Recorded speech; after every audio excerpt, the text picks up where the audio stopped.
Eu estava aqui estudando um pouquinho sobre a vida de São Francisco de Assis, é, esse santo que é tão presente, né, tão vivo até hoje. E eu descobri muitas coisas interessantes e eu vim aqui compartilhar com vocês.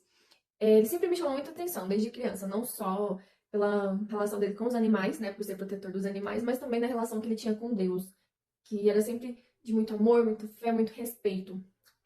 Não é à toa que hoje ele é um serafim. São Francisco de Assis, ele nasceu no dia 5 de julho de 1182, em Assis, na Itália. O nome de batismo dele eu achei muito interessante. Ele foi batizado com o nome de Giovanni de Pietro de Bernardone.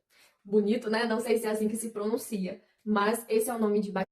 E o curioso é que a família dele chamava ele de Francesco, cuja origem ainda não se sabe. A família de São Francisco de Assis, ela era bem tradicional naquela época, ela fazia parte da rica burguesia, era uma família respeitada, de muita posse, muito dinheiro, então daí você já pode imaginar, né?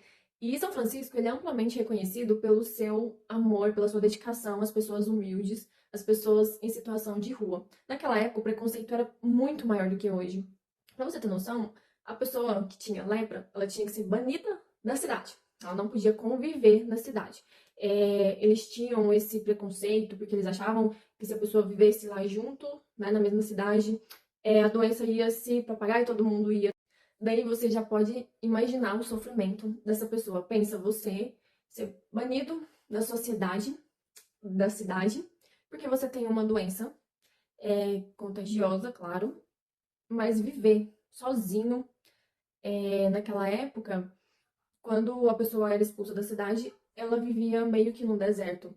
Não estou falando deserto de areia, mas deserto de não ter nada em volta. E essa pessoa tinha que ficar ali, ela tinha que morar ali. E teve um dia que São Francisco de Assis, ele quebrou todas as regras. Ele foi, naquela época, eles acharam um absurdo essa atitude de São Francisco de Assis. Ele saiu da cidade e foi se encontrar com uma dessas pessoas. E assim que ele viu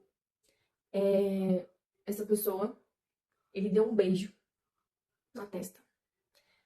Olha que atitude mais linda. Se fosse hoje, quem teria essa coragem, né? Naquela época também ninguém tinha muito preconceito, muito medo. E ele não.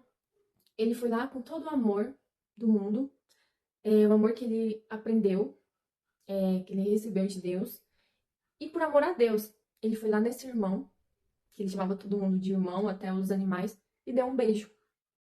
É ou não é uma atitude muito linda? Isso é um pedacinho, assim, de uma coisa que ele fez, dentro de milhares de coisas que ele fez em vida, e que ele continua fazendo até hoje, né? E não para por aí. Esse legado de São Francisco, ele continua até hoje.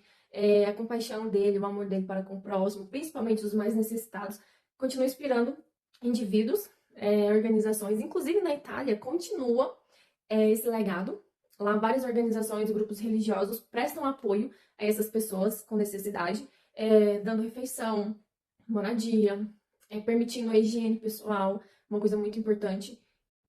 E essas iniciativas, elas são um reflexo do espírito de São Francisco, que sempre priorizou a dignidade, o bem-estar, independente da classe social. Claro que a sua preocupação maior sempre foi com os mais humildes, os pobres, os vulneráveis. E as informações específicas sobre as pessoas em situação de rua na Itália no ano de 1200 são escassas. Os registros históricos desse período são bem raros. No entanto, nós sabemos que durante a Idade Média, a pobreza e a falta de moradia eram problemas bem comuns. E muitas pessoas viviam em situações precárias, principalmente na cidade, onde a população crescia rapidamente e os recursos eram limitados.